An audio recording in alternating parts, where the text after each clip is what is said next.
మనస్ఫూర్తిగా కోరుకుంటున్నారు sir. Thank you. Thank you sir. Thank you so much. Prasanna Kumar గారిని మాట్లాడాల్సిందిగా కోరుకుంటున్నాం. సాయి తేజ ఎంటర్టైన్మెంట్స్ 1000 దరువై ఆ సినిమాకి హీరో. జనరల్గా హీరోలు అంటే అదేదో ప్రధాన పాత్రలో చేసి కథానాయకుడిగా ఉంటే వాళ్ళని హీరో అంటారు. కాదు, హీరోలు అంటే వాళ్ళు కాదు. ఒక చిన్న ఎగ్జాంపుల్ చెప్తా. ఎన్టీ రామారావు అభిమానిగా అశ్విని దత్ గారు వెళ్ళి కాళ్ళకు దండం పెడితే వెళ్ళి అడిగితే సార్ మీ డేట్స్ కావాలన్నారంట అశ్విని దత్ గారు. బాబు తప్పమ్మా, డేట్స్ అనకూడదమ్మా, నీకు తెలియక అంటున్నావు, ఆటోగ్రాఫ్ అనాలమ్మా, ఆటోగ్రాఫ్కి సైన్ చేస్తాం అంతేనమ్మా. లేదు సార్ నాకు ఆటోగ్రాఫ్ తెలుసు, డేట్స్ తెలుసు సార్, నాకు డేట్సే కావాలంటున్నాను సార్. అంటే డేట్స్ అదేంటి నువ్వు ఎంత ధైర్యంగా అడుగుతున్నావు ఏంటి అంటే, నేను పలానా చంద్రం గారి తోడులను సార్. ఓ చంద్రం అయితే సావరిన్ శర్మ గారితో ఒక సినిమా చేశారు, దానికి అది డబ్బులు కావాలంటే చంద్రం చెప్తే నేను ఇప్పించాను, నువ్వు ఆకుర్రాడువా అని చెప్పి ఫైనల్గా అశ్విని దత్ గారికి డేట్స్ ఇవ్వటం జరిగింది. డేట్స్ ఇచ్చిన తర్వాత అశ్విని దత్ గారు వస్తా అంటే ఎన్టీ రామారావు లెగిసి నిలబడ్డారంట. సార్ అదేంటి సార్ మీరు లెగిసి నిలబడతాం ఏంటి సార్, ఒక ఫ్యానుగా నేను సినిమా చేస్తున్నాను మీరు నిలబడతాం ఏంటంటే, లేదమ్మా నువ్వు ఓనర్వి, నువ్వు ప్రొడ్యూసర్వి, నేను ఇక్కడ కూలివాడిని, నీ దగ్గర కూలి తీసుకుని పని చేస్తున్నవాడిని, అందుకని నేను లెగిసి నిలబడాలి, ఒక యజమానికి ఒక రెస్పెక్ట్, ఒక పనివాడు ఒక రెస్పెక్ట్ ఇవ్వాలి అని చెబితే అది హీరో అంటే.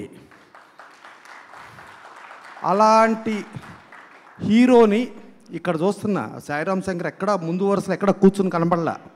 అతను ప్రతి ఒక్కరిని రిసీవ్ చేసుకుంటూ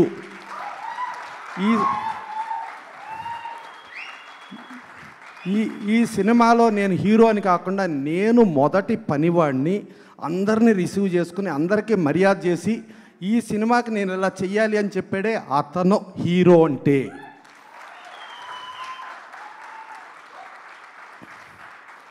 ప్లస్ ఇక్కడ ఉన్న అందరూ కూడా చాలా అభిమానంతో, అంటే ఏదో నాలుగుతో మాట్లాడతామని కాకుండా హార్ట్ నుంచి అభిమానంతో ఉండి డెఫినెట్గా ఈ సినిమా బాగా ఆడాలి, సాయిరామ్ శంకర్ బాగా ఆడాలి, అలాగే డైరెక్టర్ నవీన్ రెడ్డికి బాగా ఆడాలి, ప్రొడ్యూసర్ దేవరాజుకి బాగా డబ్బులు రావాలి అని కూర్చున్న ప్రతి ఒక్కళ్ళలో చూస్తా అంటే ఒక్కొక్కళ్ళు రైటర్స్గా కానీ సింగర్స్గా కానీ ఆర్టిస్టులుగా కానీ అలాగే హీరోలుగా కానీ రైటర్స్ డైరెక్టర్స్ అట్టగా మా బెక్కం కానీ ఇలా ఎంతమంది మా త్రినాథరావు మక్కి వీళ్ళందరూ కూడా మా ఆశీస్సులతో కూడా, అంటే పాత పెళ్ళిళ్ళలో పెళ్లి చేసేటప్పుడు ఇది కూడా పెట్టుకుని మీరు బాగుండాలి అని కోరుకుంటాం.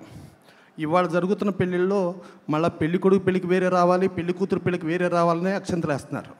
సో అలాంటి తరుణంలో అలా ఇంతమంది ఆశీస్సులతో డెఫినెట్గా ఈ 1000 దరువై చాలా పెద్ద హిట్ అయ్యి సాయిరామ్ శంకర్కి మళ్ళీ అతన్ని చూస్తుంటా ఎప్పటి నుంచినో ఒక పూరి జగన్నాథ్ గారి తమ్ముడుగా ఒక 143గా చూసుకుంటే ఎప్పుడు ఏ రోజునైనా అతను డౌన్ టు ఎర్త్లోనే ఉన్నాడు.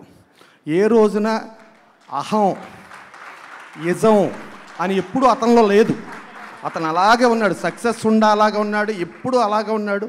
వచ్చి ప్రతి ఒక్కరితో చాలా మర్యాదగా చాలా పర్ఫెక్ట్గా బిహేవ్ చేసే అతనికి ఆ బిహేవియరే డెఫినెట్గా అతన్ని ఒక పెద్ద హీరో చేయాలని మనస్ఫూర్తిగా కోరుకుంటూ ఈ సినిమా పెద్ద హిట్ అవ్వాలని, ప్లస్ టైటిల్ కూడా 1000 దరువై అనగానే అది మన ఊళ్ళల్లో వాడుక పదం, వెయ్యిరా దరువేరా అని చెప్పి అంటే ప్రతి ఒక్కరికి వాడుక పదం.